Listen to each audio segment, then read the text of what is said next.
एक गांव में एक आलसी आदमी रहता था।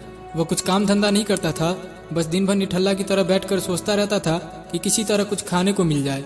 एक दिन वह यूं ही घूमते घूमते आम के एक बाग में पहुंच गया। वहां रसीले आमों के लदे कई पेड़ थे। रसीले आम देख उसके मुंह में पानी आ गया और आम तोड़ने के लिए वह पेड़ पर चढ़ गया।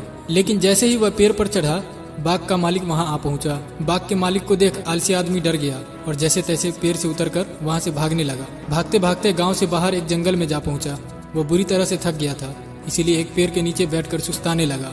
तभी उसकी नजर एक लोमड़ी पर पड़ी। उस लोमड़ी की एक टांग टूटी हुई थी और वह लंगड़ा कर चल रही थी। लोमड़ी को देख आलसी आदमी सोचने लगा कि ऐसी हालत में भी इस जंगली जानवरों से भरे जंगल में ये लोमड़ी बच कैसे गई, इसका अब तक शिकार कैसे नहीं हुआ। इसी जिज्ञासे में वो एक पेड़ पर चढ़ गया और वहां बैठकर देखने लगा कि अब इस लोमड़ी के साथ आगे क्या होगा।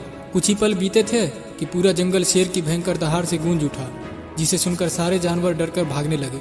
लेकिन लोमड़ी अपनी टूटी टांग के साथ भाग नहीं सकती थी, वह वहीं खड़ी रही। शेर लोमड़ी के पास आने लगा।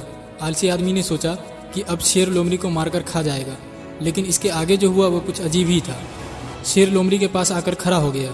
उसके मुंह में एक मांस का टुकड़ा था, जिसे उसने लोमड़ी के सामने गिरा दिया। लोमड़ी इत्मीनान से मांस के उस टुकड़े को खाने लगी। थोड़ी देर बाद शेर वहां से चला गया। यह घटना देख आलसी आदमी अचंभित हो गया और वो सोचने लगा कि ऊपर वाले धरती के समस्त प्राणियों के लिए, चाहे वह जानवर हो या इंसान हो, खाने पीने का प्रबंध कर रखा है। और उसके बाद वो अपने घर लौट गया और वो आलसी आदमी घर आकर 2-3 दिन तक बिस्तर पर लेटकर प्रतीक्षा करने लगा कि जैसे ऊपर वाले ने शेर के द्वारा लोमड़ी के लिए भोजन भिजवाया था, वैसे ही उसके लिए कोई न कोई खाने पीने का सामान ले आएगा। और उस आलसी आदमी की मानसिकता पहले से थी कि ऊपर वाला हर किसी के लिए कुछ न कुछ इंतजाम खाने का कर ही देता है।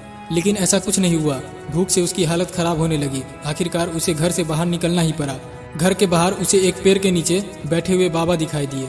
वह उनके पास गया और जंगल की सारी घटनाएं उनको सुनाने लगा।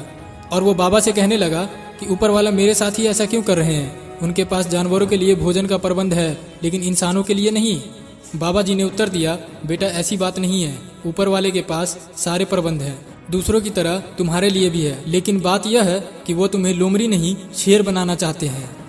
हम सबके भीतर क्षमताओं का असीम भंडार है, बस अपनी अज्ञानतावश हम उन्हें पहचान नहीं पाते और स्वयं को कमतर समझकर दूसरों की सहायता की प्रतीक्षा करते रहते हैं। स्वयं की क्षमता पहचानिए, दूसरों की सहायता की प्रतीक्षा मत करिए। इतने सक्षम बनिए कि आप दूसरों की सहायता कर सकें।